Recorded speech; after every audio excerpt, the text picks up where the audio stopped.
In the year 1683, the winds of war swept across Europe like a gathering storm. Vienna, the jewel of the Habsburg Empire, stood as the gateway to the heart of Christendom.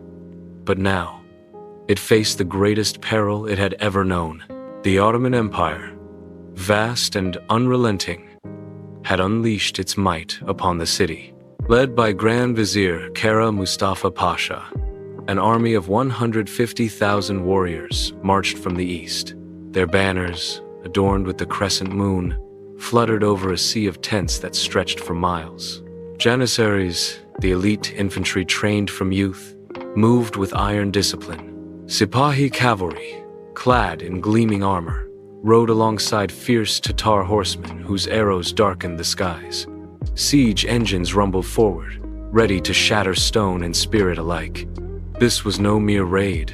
It was a conquest meant to topple empires and reshape the continent. Whispers of doom spread through Vienna's streets as scouts reported the approaching horde. Emperor Leopold I, fearing the city's fall, fled westward with his court. Nobles followed in haste, leaving behind a skeletal garrison of 15,000 soldiers and a citizen militia of 5,000 souls. Command fell to Count Ernst Rudiger von Starhemberg, a resolute leader of only 36 years. He vowed to hold the walls at any cost. The city's fortifications, thick bastions ringed by moats, offered hope. Yet supplies dwindled, and the weight of isolation pressed upon every heart. Across Europe, rulers stirred from their thrones. Pope Innocent XI called for a holy crusade, urging kings to unite against the infidel tide. But it was King John III Sobieski of Poland who answered with thunderous resolve. A warrior king, scarred by battles past, he saw Vienna's fate as Europe's own. If Vienna falls, he declared, the shadow will engulf us all. Gathering 70,000 allies from Poland, Austria, Bavaria, Saxony, and beyond, Sobieski marched southward. The Holy League was born from desperation, a fragile bond forged in the fires of necessity. As Ottoman cannons thundered against Vienna's gates, the stage was set for an epic clash. Courage would meet cunning, faith would defy fear, and one king's charge would echo through the ages, deciding the destiny of a continent on the brink.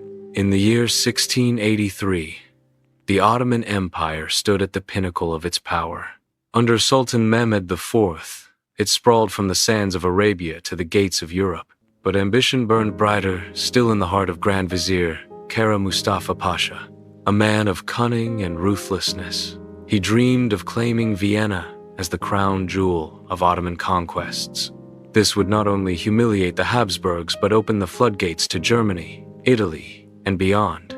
Kara Mustafa assembled an army that dwarfed any seen in Europe for generations. Chroniclers estimated 150,000 warriors, though some whispered of twice that number. At its core marched the Janissaries, elite infantry forged from captured Christian youths, trained in unyielding loyalty and deadly precision. Their tall white caps bobbed like specters in the ranks. Flanking them rode the Sipahi cavalry, nobles armored in silk and steel, their curved scimitars gleaming under the sunday. Tatar horsemen from the Crimean steppes added terror, swift riders who struck like shadows, pillaging ahead of the main force. Siege engineers hauled massive cannons, capable of hurling stones the size of men. Wagons groaned under timber for trenches, powder for explosives, and provisions for months. The army moved like a living city, its tents a mosaic of crimson and gold. As it advanced from Edirne through the Balkans, fear preceded it. Villages burned in its wake. Cities that resisted faced slaughter. Those that yielded supplied men and grain. By June, the horde crossed the Danube, leaving trails of smoke and silence. Kara Mustafa's strategy was methodical. He bypassed lesser fortresses, aiming straight for Vienna to strike before Europe could rally. Spies reported the city's vulnerabilities. Walls strong but garrison thin. He envisioned a swift siege, starving the defenders into submission. Yet beneath his confidence lurked arrogance. He dismissed rumors of a Polish king gathering allies to the north. In his pavilion, adorned with Persian carpets and golden fountains, He plotted the fall of Christendom. The Ottoman advance was not just military might. It carried the weight of centuries, old rivalry. Since the fall of Constantinople in 1453, the sultans had pushed westward, claiming Hungary and threatening Poland. Now, Vienna represented the ultimate prize, a bridgehead into the Holy Roman Empire. As the army encamped on the plains outside the city in mid-July, the siege began. Cannons roared day and night, shaking the earth. Miners tunneled beneath the walls, planting charges that erupted in fountains of stone. Trenches snaked closer, shielded by earthworks. Kara Mustafa believed victory inevitable. But in the distance, the hills whispered of coming reckoning. The Ottoman threat, vast and inexorable, had awakened a sleeping giant in the form of a united Europe. On July 14th, 1683, the Ottoman vanguard crested the hills outside Vienna. Their shadows fell long across the plains. By July 17th, the city was encircled. A sea of tents rose like a rival metropolis, stretching for miles under crescent banners. At its heart stood Kara Mustafa's pavilion, a splendor of red silk and golden fountains, where he orchestrated the doom of Christendom. Vienna, once a bustling capital of art and empire, now braced for annihilation. Emperor Leopold I had fled days earlier, on July 7th, retreating to Linz with his court. Nobles streamed after him, carriages laden with treasures, leaving the city to its fate. Only 15,000 regular soldiers remained, bolstered by 5,000 citizen militiamen. These were shopkeepers, artisans, and scholars, armed with whatever weapons they could muster. Command passed to Count Ernst Rudiger von Starhemberg, a young noble of 36 years, his face etched with determination. He stood on the ramparts, gazing at the horde below. "We hold, or we perish," he proclaimed to his men. The city's defenses offered grim hope. Thick walls, reinforced with bastions and ravelins, encircled the core. A wide moat gleamed under the sun, fed by the Danube's waters. Yet the garrison knew their numbers were dwarfed. Supplies were rationed from the start. Granaries held grain for weeks, but not months. Wells provided water, though the river was soon contested. The siege unfolded with merciless precision. Ottoman cannons, dragged from distant forges, unleashed a barrage that shook the earth. Stone balls crashed into bastions, sending shards flying like deadly rain. Day and night, the thunder rolled, punctuated by the screams of the wounded. Miners burrowed beneath the walls, their tunnels snaking like serpents. Explosives detonated in roaring plumes, crumbling sections of masonry. Trenches advanced yard by yard, shielded by gabions filled with earth. Ottoman sappers worked under fire, their picks echoing in the dark. Inside Vienna, life became a tapestry of endurance. Streets emptied as civilians huddled in cellars and churches. Women and children carried water to the walls, mending breaches with timber and rubble. Priests offered blessings amid the chaos, their voices rising over the din. Disease crept in, born of crowded quarters and foul air. Bread grew scarce, portioned into meager loaves. Meat vanished, replaced by rats and roots. Yet Starhemberg's leadership forged unity. He patrolled the lines daily, his presence a beacon. "Every hour we hold buys time for our allies," he urged. Sorties erupted from the gates, defenders charging to burn siege works and slay sappers. Flames licked the night sky as Ottoman ladders were toppled. For nearly 2 months, the city defied collapse. Breaches appeared, only to be sealed with desperate hands. On August 27th, a massive mine exploded, hurling a tower skyward. Dust choked the air, but the Viennese surged forward, plugging the gap with bodies and barricades. Kara Mustafa grew impatient, yet withheld a full assault, fearing losses among his elite. He tightened the noose, cutting supply lines, convinced starvation would prevail. Whispers of relief armies filtered through, carried by daring messengers. In the hills to the north, shadows stirred. The Holy League approached, led by a king whose charge would shatter the siege. Vienna's agony neared its end, but the cost etched scars upon every soul within its walls. As the cannons of Kara Mustafa echoed across the plains, their thunder carried far beyond Vienna's crumbling walls. Each blast was a desperate plea resounding through the courts of Europe. Vienna teetered on the edge of oblivion, its fall threatening to unleash the Ottoman flood upon the Holy Roman Empire and beyond. Emperor Leopold I, safe in Linz, dispatched riders with urgent appeals. Princes, dukes, and kings received missives stained with the sweat of haste. "Aid us," they begged, "or Christendom perishes." At first, responses trickled in like hesitant streams. Europe, fractured by old feuds and petty wars, had long failed to unite against the Eastern menace. France, under Louis XIV, harbored ambitions against the Habsburgs, offering no aid. Other realms wavered, their armies tied to distant borders.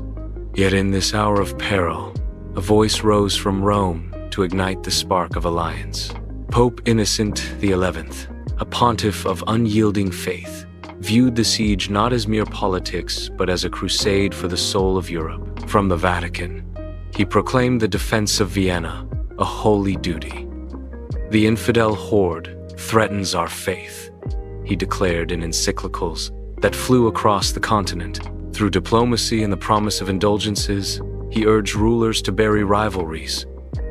His envoys, cloaked in scarlet, rode tirelessly, forging what would become the Holy League. The Pope's greatest triumph lay in swaying the Kingdom of Poland. King John III Sobieski, a towering figure of 54 years, was no stranger to Ottoman steel. Born of noble blood, he had risen through battles, earning scars and glory. At the Battle of Chosin in 1673, he shattered Tatar and Ottoman forces, his cavalry sweeping the field like divine wrath. Known as the Lion of Poland, Sobieski blended chivalry with cunning strategy. He fought not from thrones but from the saddle, sharing the perils of his men. When Leopold's plea reached Warsaw, Sobieski convened his nobles. Many hesitated, fearing raids on Poland's unguarded borders. But the king stood firm. "To save Vienna is to shield our own hearths," he thundered. "If the Turk claims this gateway, Krakow and Warsaw follow." His resolve swayed the same, and Poland pledged its might. The Holy League coalesced from necessity's forge. Poland contributed 20,000 elite cavalry, including the famed Winged Hussars. From the Holy Roman Empire came contingents: Bavarians under Elector Max Emanuel, Saxons led by John George III, and Austrians commanded by Charles of Lorraine. Swabians and Franconians swelled the ranks, a patchwork army of 70,000 souls. Coordination proved thorny. Languages clashed like swords. Egos bristled over command. Yet Sobieski, elected supreme leader, imposed order with his presence. As the Allies marched southward in August, crossing rivers and forests, hope flickered in Vienna's besieged hearts. Messengers slipped through Ottoman lines, bearing news of the gathering storm. On the hills of Kahlenberg, banners of crosses and eagles would soon rise. The Holy League, born of papal zeal and royal valor, marched to confront the crescent tide. Europe's fractured shield had mended, ready to clash in a battle that would echo through eternity.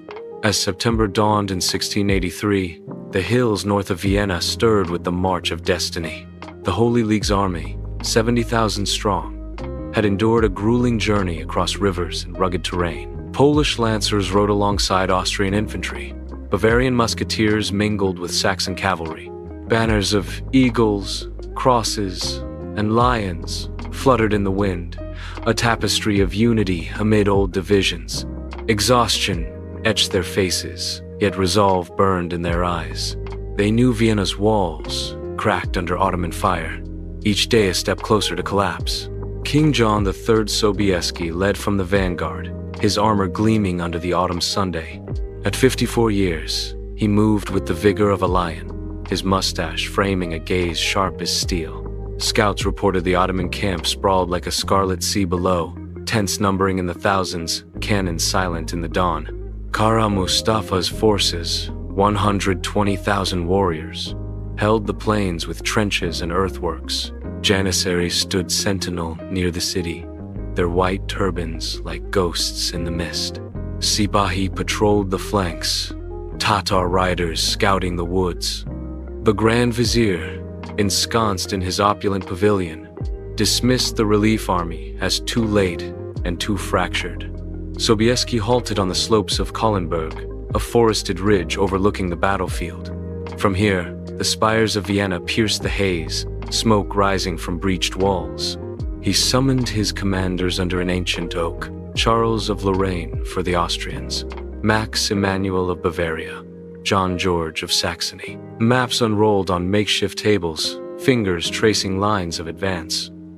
"The terrain favors us," Sobieski declared, his voice steady. The woods would conceal their movements, masking flanks from Ottoman eyes. The plan unfolded with precision born of experience. The left wing, under Charles of Lorraine, would descend first, pressing the Ottoman right near the Danube. Imperial troops would forge through vineyards and streams, drawing fire and pinning the enemy. The center, German contingents strong, would advance through dense forests, clashing with outposts to fracture the lines. On the right, Sobieski positioned his Polish forces, 20,000 cavalry hidden among the hills. Among them shone the Winged Hussars, elite riders armored in plate, lances 12 feet long.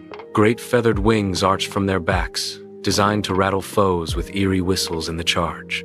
They waited like coiled thunder, the decisive hammer to anvil the Ottomans against Vienna's walls. Timing was paramount. Strike too soon, and the army would splinter. Delay, and the city might fall. Sobieski emphasized coordination, signals by trumpet and flag, infantry to soften the enemy before the cavalry storm. As night fell on September 11th, campfires dotted the ridges. Soldiers sharpened blades, whispered prayers, and shared tales of home. Vienna's distant glow reminded them of the stakes. Within the city, Starhemberg rallied his garrison for one final stand, sorties ready to aid the Allies. The air hummed with anticipation. Dawn would bring the clash of empires, where strategy met valor on the blood-soaked plains. Sobieski retired to his tent, sword at his side, dreaming of the charge that would echo through history. As dawn broke on September 12, 1683, the ridges of Kahlenberg came alive with the clamor of war. Trumpets pierced the mist, signaling the Holy League's descent. The air hummed with tension, the scent of dew mingling with gunpowder. Below, the Ottoman camp stirred like a wakened beast, crescent banners rippling in the breeze. Kara Mustafa's forces, 120,000 strong, formed hasty lines. Janissaries locked shields near Vienna's walls, their muskets primed. Sipahi cavalry wheeled across the plains, sabers drawn. Tatar riders darted along the flanks, arrows knocked. The Grand Vizier, from his pavilion, barked orders, confident his entrenchments would hold. The battle erupted with fury. On the left flank, Charles of Lorraine led the imperial troops forward. They plunged through vineyards and streams, boots sinking in mud. Ottoman outposts fired volleys, smoke blooming like dark flowers. Muskets cracked in response, felling men on both sides. Cannon roared from hilltop batteries, shells arcing through the sky to explode amid enemy ranks. Shrapnel tore flesh and earth alike. The Austrians pressed on, inch by inch, their pikes gleaming under the rising Sunday. In the center, German contingents from Bavaria and Saxony advanced through thick woods. Trees whispered secrets as soldiers hacked through underbrush. Ottoman skirmishers ambushed from shadows, axes clashing against bayonets. Blood stained the leaves. Yet the Allies held formation, their drums pounding a relentless rhythm. Infantry squares formed, unleashing disciplined fire that shattered charging foes. Hours stretched into a grinding contest. The sun climbed high, casting long shadows over the carnage. Ottoman artillery answered, boulders crashing into Allied lines. Men screamed as limbs were rent asunder. Tatar horsemen swept in raids, harrying the flanks with hit-and-run strikes. But the Holy League's coordination shone through. Signals flashed from ridge to ridge, trumpets echoing commands. Charles of Lorraine's wing drew Ottoman reserves northward, thinning the center. Sobieski watched from the right, his poles concealed in the hills. Messengers galloped between commanders, ensuring unity amid chaos. Vienna itself joined the fray. From the battered walls, Count Starhemberg ordered sorties. Gates creaked open, releasing waves of defenders. They charged the siege trenches, torches igniting powder stores. Flames erupted in brilliant bursts, engulfing Ottoman sappers. The besieged, gaunt from starvation, fought with feral desperation. Women hurled stones from ramparts. Children reloaded muskets. Their efforts distracted the Janissaries, pulling eyes from the hills. By midday, the battlefield choked with smoke. Bodies littered the plains, rivers running red. The Ottomans wavered but held their discipline a wall of steel. Kara Mustafa committed more troops, waves of infantry surging forward. Clashes devolved into brutal melees, swords ringing against shields. Allied pikes impaled charging foes, while musket balls whistled through the air. The center buckled under pressure, Germans falling back briefly before reinforcements surged. Sobieski's right flank stirred, cavalry shifting in anticipation. The king raised his spyglass, noting cracks in the enemy lines. Hours of attrition had worn the Ottomans thin. Flanks collapsed under relentless pushes. Janissaries near the city fired defiant volleys, but fatigue showed in their ranks. The sun dipped westward, casting golden hues over the strife. Vienna's spires gleamed like beacons of hope. The Allies had softened the foe, turning the tide inch by bloody inch. Now, the moment for decision loomed. From the hills, the thunder of hooves began to rumble. Sobieski prepared his masterstroke, the charge that would seal the fate of empires. The battle raged on, a symphony of valor and violence, etching its mark upon the annals of history. As the sun hung low in the western sky on September 12, 1683, the battlefield pulsed with the rhythm of exhaustion and defiance. Hours of relentless combat had carved deep scars across the plains. Ottoman lines, once unyielding, now showed fractures like cracks in ancient stone. Janissaries held their ground near Vienna's walls, muskets firing in disciplined bursts. Yet their flanks buckled under the Allied advance. Smoke cloaked the field in a hazy veil, the acrid scent of powder thick in the air. King John III Sobieski, perched on the right flank's ridge, surveyed the chaos below. His eyes, sharp as a falcon's, noted the wavering enemy formations. The moment had arrived. No longer would the Allies grind forward inch by inch. Now came the thunderbolt to shatter the crescent. Sobieski turned to his commanders, voice steady amid the din. "In the name of God and the Virgin Mary," he proclaimed, "we charge for Vienna, for Poland, for all Christendom." Trumpets blared a clarion call, echoing through the hills. The earth trembled as 20,000 cavalry stirred. At the forefront stood the Winged Hussars, Poland's elite, a sight to inspire awe and terror. Clad in gleaming plate armor, they gripped lances 12 feet long, tips honed to pierce steel. From their backs rose great wooden frames, adorned with eagle feathers that arched like angelic wings. As they spurred forward, the feathers whistled through the wind, a ghostly howl that unnerved man and beast alike. Sobieski himself led the van, sword raised high, his standard-bearer at his side. No king hid in safety. He charged as the spear's tip, armor etched with royal emblems. Behind him surged ranks of heavy cavalry, Polish panzerni, German cuirassiers, a torrent of steel and resolve. The slope of Kahlenberg amplified their momentum, hooves pounding like war drums. Dust rose in swirling clouds, sunlight flashing off helms and blades. The charge began as a rumble, swelling to a roar that drowned the cannon's thunder. Ottoman sentries looked up in disbelief. For hours, they had battled infantry, never anticipating this avalanche from the heights. Kara Mustafa's aides rushed to his pavilion, voices laced with alarm. The Grand Vizier scrambled reserves, but time slipped away like sand. The Hussars accelerated to full gallop, lances leveled like arrows from heaven. The wings rattled with eerie menace, amplifying the illusion of divine warriors descending. When they struck, it was cataclysmic. The front ranks crashed into Ottoman cavalry, lances impaling Sipahi riders mid-turn. Horses reared in panic, men tumbled into the dirt. The impact rippled through the lines, formations crumbling like dry earth. Hussars discarded spent lances, drawing sabers that sang through the air. They carved deep into the enemy heart, slashing and thrusting with practiced fury. Allied cavalry poured through the breach, exploiting the chaos. German horsemen flanked left, cutting down fleeing Tatars. Polish riders wheeled right, encircling pockets of resistance. The Ottoman camp, once a bastion of order, dissolved into pandemonium. Tents collapsed under hoof and blade. Supplies scattered like autumn leaves. Janissaries fired desperate volleys, felling some chargers, but the tide overwhelmed them. Bodies piled in heaps, the ground slick with blood. Sobieski pressed onward, his blade claiming foes, eyes fixed on Kara Mustafa's pavilion. The Grand Vizier mounted his steed in haste, fleeing eastward with a handful of guards. His army, sensing the rout, broke ranks. What began as retreat spiraled into flight, warriors abandoning cannons and banners.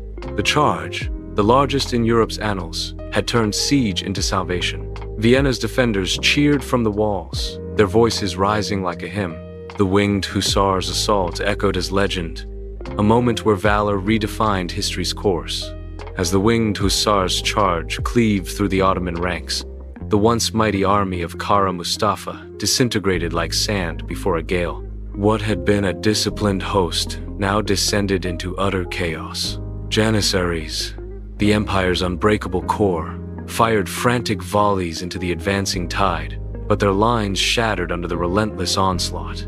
Sipahi cavalry wheeled in confusion, horses rearing amid the dust and screams. Tatar riders, swift as shadows, scattered across the plains, abandoning their bows in desperate flight. The Grand Vizier's pavilion, a symbol of Ottoman grandeur, stood exposed at the camp's heart. Kara Mustafa mounted his steed in panic, his face pale beneath his turban. With a handful of loyal guards, he spurred eastward, leaving behind treasures amassed for a triumphant siege. Gold coins spilled from chests, silken tents billowed like fallen sails. Cannons, forged in distant arsenals, lay abandoned in the mud, their barrels still warm from the day's fury. The rout spread like wildfire. Ottoman soldiers, sensing their leader's flight, threw down weapons and fled. Trenches, painstakingly dug over months, became traps for the retreating masses. Allied infantry surged forward, pikes lowered, cutting down stragglers. From Vienna's walls, Starhemberg's garrison emerged in force, torches blazing as they ignited siege works. Flames roared skyward, consuming timber and powder in brilliant infernos. The Danube's waters reflected the blaze, turning the river into a ribbon of fire. Bodies choked the fields, a grim harvest of the day's carnage. Allied casualties mounted too. Brave souls felled in the pursuit, but victory's momentum carried them onward. Sobieski reined in his hussars, directing the chase with measured command. "Pursue without mercy," he ordered, "but maintain order." His forces swept the plains, capturing wagons laden with provisions and slaves freed from Ottoman chains. The Holy League's unity shone in this hour, Austrians and Germans flanking the Poles in a coordinated sweep. Night fell over the battlefield, stars emerging through the smoke. The Ottoman retreat stretched for miles, a broken column vanishing into the darkness. Kara Mustafa's grand vision lay in ruins, his army reduced to shadows. Vienna, scarred but unbroken, breathed freely for the first time in months. Church bells tolled in triumph, their peals echoing across the liberated plains. The siege that had threatened to engulf Europe ended not in conquest, but in utter defeat. This rout marked more than a battle's close. It halted the Ottoman advance at Christendom's gates, preserving the Holy Roman Empire from invasion. Poland's king had forged a shield from alliance and valor, turning the tide of history. The fields outside Vienna, once a stage of despair, now bore witness to salvation. As campfires flickered among the victors, tales of the charge began to weave into legend. Europe's heart beat stronger, secured by the blood and bravery of those who stood against the crescent storm.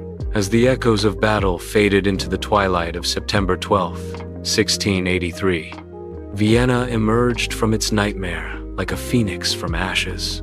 The streets, once hushed under the shadow of siege, now erupted in jubilant cries. Church bells pealed across the city, their resonant tones calling the faithful to thanksgiving. Citizens streamed from cellars and homes, gaunt faces illuminated by torchlight. Women wept tears of relief. Children danced amid the rubble. Defenders, bandaged and weary, embraced allies as brothers. King John III Sobieski rode through the gates at the head of his hussars, his armor caked in dust and blood. Crowds parted like waves, showering him with flowers plucked from shattered gardens. "God bless the King of Poland," they chanted, voices hoarse from months of despair.